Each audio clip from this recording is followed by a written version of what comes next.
Now, ladies and gentlemen, the young Liam here has sung and waxed lyrical about these guys. Well, at some stage, I nearly thought he was in a cult, but that's it. So we're going to find out now whether they're actually a cult or not. Ladies and gentlemen, I would like to bring to the stage to our one stool. I may even surrender my stool. I'm not sure. I'm quite comfortable, but we'll see. I might sort of just do musical chairs with you guys, if that's okay. Guys, Patrick O'Brien and Flip Kidd from KinoD. Thank you very much. Now, who gets the one with the back? That's the thing. See, I'm the short one. It all worked out perfectly. Guys, welcome. Thank you so much for coming down. We'll launch... Hello, everybody. Say hello, everybody. Rude as anything. Anyway, okay. All right, guys, we'll launch straight in. The concept of KinoD isn't, to my knowledge, originally Irish. Tell me where it started and what the ethos of the Kino movement is. Yeah, so the Kino International movement was founded in Canada in 1999. So basically, with Y2K happening, a load of Canadian filmmakers thought the world was going to end. And so they decided to themselves, let's go out every weekend and make as many movies as we can. So they met up every weekend and they said to themselves, let's make something different every weekend. And every weekend they did it. And then, spoiler alert, the world didn't end. And then they decided to themselves, we have something really amazing going here. We have a collective that's forming. We have a group that keeps growing. And we have potential in this. And so then they decided to make them into bigger events. And then in 2001, they started to kind of officially form themselves into what's now known as Kino. I think it was in Montreal. Yeah. In Montreal. So they became Kino Montreal. I think it was called Kino 2000 just based on the world ending, blah, blah, blah. So they named themselves Kino 2000. And then obviously there was foreign people in Canada at the time and they said to themselves, why is this not happening in our country? And so there was a lot of French, of course, with the French-speaking Quebec and Montreal. And so they started up kinos in France, and then that started to spread like a virus around to Italy and Europe and Germany. And then eventually it found its way to Dublin in 2013. So yes, this is our 10-year anniversary. I think that explains the origin story. Excellent. Okay. And what was the lightning bolt moment that made you think, yeah, that's the project for me? Definitely. I'm having some of that. Well, we didn't actually found KinoD, so you can go into that. Yeah, no, we didn't found it. We're like the 5th generation of the founders.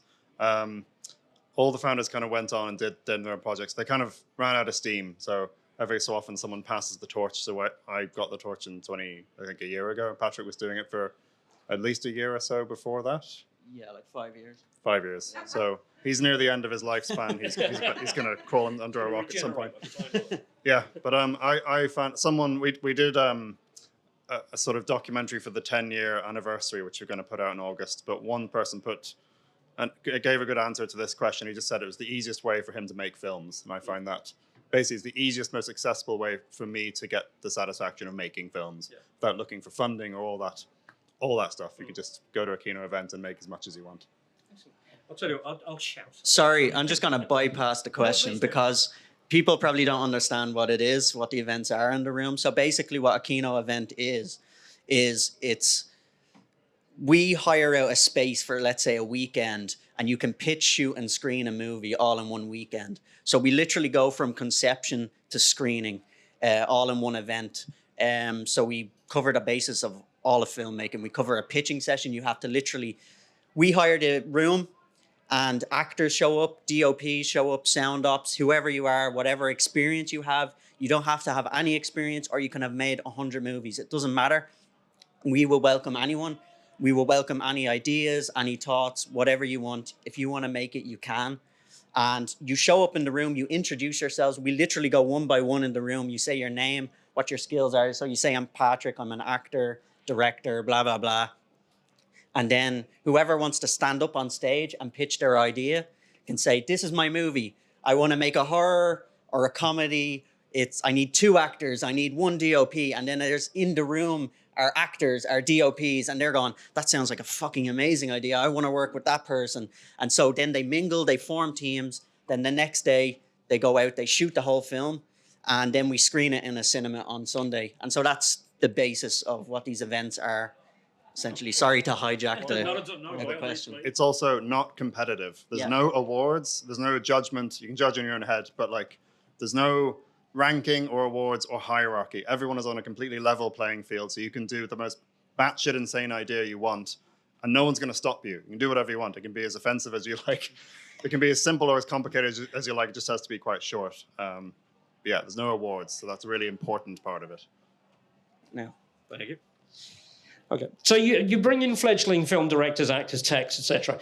They pitch their movie concept, and with the model that is utilised within the Kino movement, a movie's made in a relatively small window of time. Do you find that the movie makers that KinoD have taken under their wing feel pressure to get the thing done, or do they thrive and relish working to a deadline?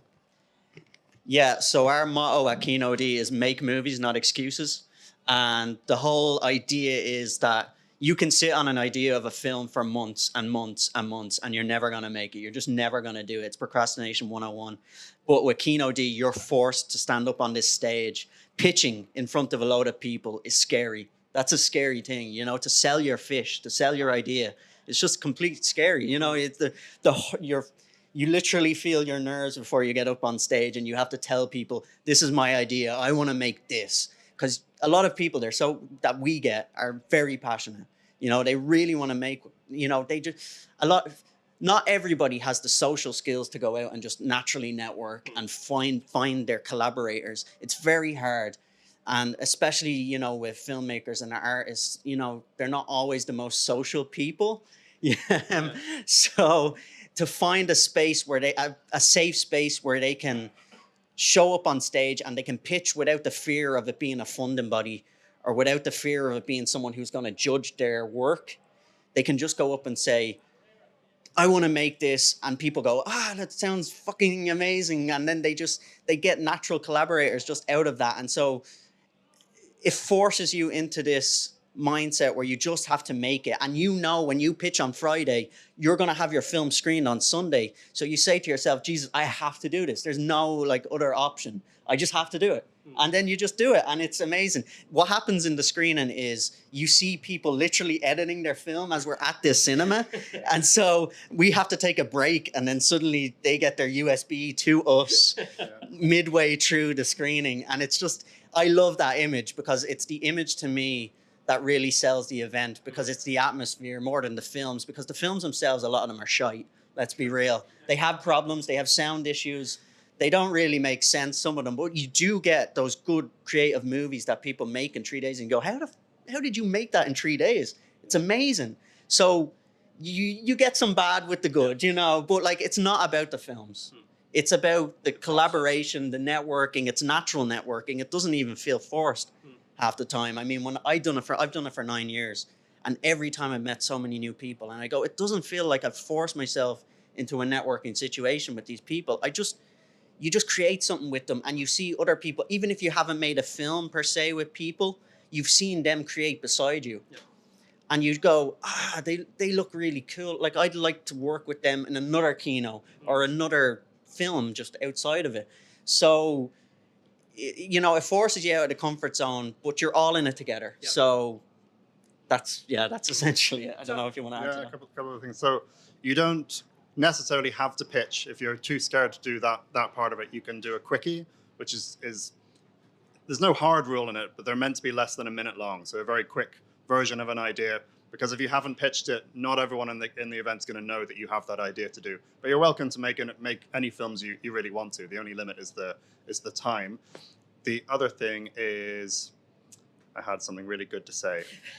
Now it's gone. It'll come back. Make speeches, not excuses. With Hammer Lake Studios committed to locating in Mullingar, KinoD is well placed to give an excellent grounding in the industry to up-and-coming creative and technical staff. If we were to give the Irish film industry a bit of a health check, in your opinion, are we, as a country, fit to compete with the major players? And what is Ireland's USP when it comes to filmmaking? tax incentive. That goes without saying. Number one. I'm not sure if I'm the most informed person to answer that question, but I'll try my best. I mean, just look at the Oscars, like look at the amount of Irish talent that was there. I know that's the top, that's like the golden gooses of this country. But like in terms of the level of the eyes they bring to this country in terms of Paul Mescal, Saoirse Ronan, the production designers that I don't know their names, but nobody does. That was a bad one. But cinematographers, these people, they bring the eyes, they bring the headlines, and so it trickles down. And so what we're doing is grassroots, obviously, it's independent, but you never know where they can lead to. I mean, I've met some people at Kinos that have gone on to make stuff that's commercial, that's feature films, and you go, Jesus Christ, like, and you don't even see it when they're at the Kino event because their movie might have a few problems and you go, I didn't even realize they had that in them. But, maybe in some way our small little event can help them bring the confidence and grow as a not just an artist, but as a person, hopefully, so, and Yeah, I'd say one of the strengths of the Irish industry, I hate using that word, is that it's a very small country and you can actually get to know all the people you need to know pretty quickly. So if you go to one of these Kino events, you'll instantly know, this is Patrick's phrase, you'll instantly know 50 people immediately because the first thing you do is you introduce yourselves name by name. And then you basically know, 10 working DPs, 10 whatever actors, whatever. You have instantly a much bigger network. So if you've been sitting on an idea for like 5 years in your bedroom thinking about, I might make that one day, you went to this thing and you instantly know another 10, 100 people who have been sitting on an idea and they haven't done anything about it either. And you're all there like pushing each other to make something. Another great thing, the thing I remembered, is that the audience for your film at the end of the weekend are other filmmakers. You're not showing your film to random Joe Blogs on the street who's going to be like, what the fuck is this? Why on earth would I watch this? You're showing the film to other filmmakers who understand the pain and the suffering and the misery that you've been through sitting on this idea or make it over the weekend. That sounds really great though, trust me. They all understand how difficult it is to make something. So when they, like a flaw, like if the sound is shit or it's been, say you're filming into this corrugated iron roof and it's raining all the time, a normal person will be like, well, this is unwatchable. I can't watch this. I can't hear anything.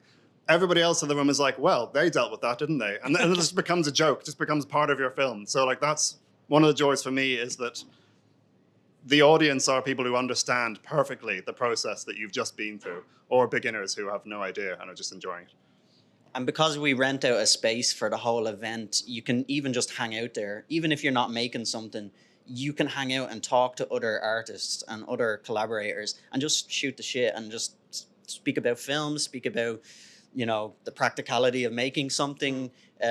So it becomes like almost a campus of sorts, a really intense campus for like 3 days, or obviously in August, spoiler alert, 10 days, but we'll get to that. It's like finding your tribe. It's like finding your tribe, basically, isn't it? Exactly. Yeah. Okay, to both of you. What was the seminal moment in film that changed it all for you? The one film that made you think, that's what I want, that's where I want to be, that's what I want to do. That we've watched? Oh, God, Jesus Christ. Didn't come here for an I have to pick one. Can I only pick one? No, go for it. I'm just going to pick one just to keep it short. Ran, Akira Kurosawa. That film's, Jesus Christ. I watched that when I was like 15 and I was like, what is this? It was like a new world opened up, and I guess, Sergio Leone as well. Good, the Bad and the Ugly. I watched that as well when I was young. These kind of movies inform you. So I'm just going to pick those two. I picked two. I cheated. Anything made by Shane Carruth. Oh. I got there before you. Yeah, so blue is the warmest color, or the time traveling one, because he did everything, and you're like, well, if he's allowed to do everything, get away with it, and win every award known to man, why can't I? It's a fair argument. Okay. With the advent of mobile phone cameras and them young ones posting every single bloody thing they do online, do you think that this is that this easy access to technology is diluting the importance and quality of film, or is it a useful tool for discovering new talent? Oh God. Look, it's just another tool. It's like having an SDS drill and a screwdriver, like it's like you just have a DSLR and a mobile phone. It's the same shit, it's opened up a lot of doors for filmmakers that don't have the money, because it used to be, I mean, even 10 years ago, it used to be about money if you had the most expensive Canon or the most expensive blah, blah, blah.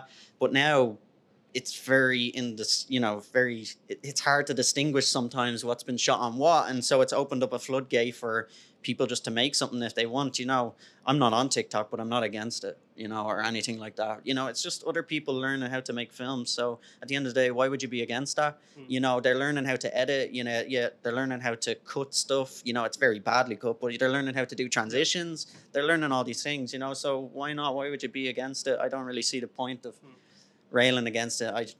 If it's not for you, it's not for you. Just don't take the app. So it exists in an ecosystem. So the industry is more like an ecosystem where you have corporate video, film, high-end TV, and high-end film. And I've never felt that Kino oversteps the boundary or dilutes anything, because indie beginner filmmakers, they're not going to steal your job. You spent 6 years studying, and just because you did one Kino event over a weekend doesn't mean you're going to threaten your job. It's still going to take years and years to get far enough up into the industry where you're working in high-end TV and stuff. So it's just a small part of the ecosystem. And it's always a very prickly subject. You get people being really snobby, being like, oh, you're going to take my job. It's like, well, because I made a film on an iPhone doesn't mean I'm going to take your job working for shooting the next Disney film. It's not threatening you. It means one day down the line I might become your assistant. But it's just introducing more people. It's more about accessibility than anything. It's like some people sit on an idea for years and years, and this gives them a chance to make the mini version of their dream film. Yeah. So it's more accessibility than anything, and I don't see any problem with that. To my ultimate shame, I actually discovered TikTok Live the other night. Okay. And I promise you this, and it's because I've had a pint that I will admit this, I spent 45 minutes watching planes landing and taking off from Madeira Airport. Do not record that. Now, it's actually quite interesting, really. Where do you see Kino doing in 5 years' time? Yeah, where do I see it in 5 years' time? I can barely see a week ahead in the future, because we have an event next weekend. So yeah, we're planning that. 5 years' time. Well, obviously, I'd love to see more pockets of Kino in Ireland. There is talks about Kino Cork. We're looking into it. Our next event next weekend is our first step outside of Dublin, so it's in Wexford. It's supported by Screen Wexford. I don't know what the hell's going on outside, but our next event is in Wexford. Next weekend, we're doing a weekend event in Wexford. It's supported by Screen Wexford, so it's the first time a funding body has supported us. We had to go outside of Dublin to get that, which is crazy. But yeah, so I'd love to see more pockets of KinoD in Dublin. I'd love to be paid to do it. That'd be amazing too. I think that's the dream in 5 years, if we could actually do this as a job. But who knows how feasible that is. Yeah, so there used to be a lot more filmmaking challenges, like Galway, Offline, Offaly. There were loads more, and they seem to just been killed off by the pandemic. Even a lot of Kino cells across Europe and stuff. There's a website, kinocabaret.org, which lists most of the cells in Europe, nearly all of them. And you can see so many of them just haven't come back this year or last year. They're just dead. So if Kino was still going in 5 years, that'd be great. The standard that I personally want to reach is I went to a Kino in Geneva. So in Geneva, it costs a lot. It's very difficult to sort of live there for a while, but they have partnerships with colleges and film institutes and public funding and stuff. So they have access to Alexas and Reds and all the big cameras you'd ever want. And it attracts a lot of professional working DPs and commercial crews. So I'd love for that network to come about in Dublin Kino or Ireland's Kino. It'd be cool to see a lot of Kinos across Ireland, like in Cork and Galway, but I'm not going to be organising them. I barely have fucking energy to do this one. Yeah, if it's still going in 5 years, that'd be brilliant. Lovely. Now, as is a staple of my Mullingar, the podcast, before I let you off to the bar, you now have the obligatory 60 seconds to promote all things KinoD. I know you've covered it a little bit. To promote all things KinoD, your upcoming projects, times, dates, contact info, however you want to shamelessly promote yourselves. Gentlemen, the floor is yours. Thank you very much. 60 seconds. Jesus Christ, the pressure's on. I'll try my best to talk as fast as I can. So next weekend, we have an event in Wexford. So supported by Screen Wexford, Ireland. We have, Liam's going, if you couldn't tell. We have KinoD takes over Wexford. So we start on the Friday and we screen on the Sunday in Gorey School of Art. We have a promo code for the people tonight if they want to go to Wexford. So if you put WFC in our tickets, you'll get €10 off. It's €30 for the tickets, so you'll get them for €20. If you want to go, it's up to you. Hopefully we've sold our fish and you'd like to go. So, and then afterwards in August, we have a 10-day Kino Cabaret back in Dublin. So we have it in Seda College, which is a language school on Capel Street. So it's right in the centre of Dublin. It's 3 sessions split over 10 days. So we start on August 11th till the 13th. Then we have a screening, that's session 1. Then we have Monday, August 14th to the 16th, that's session 2. And then we have August 17th to the 20th, that's session 3. So you can buy individual tickets for the sessions or you can buy a ticket for the whole 10 days. You'll get a little discount then on the whole 10 days. And that's it for our summer plans. Yeah, I hope I sold it in 60 seconds. Was that 60 seconds? I don't know. Why am I clapping? I don't know.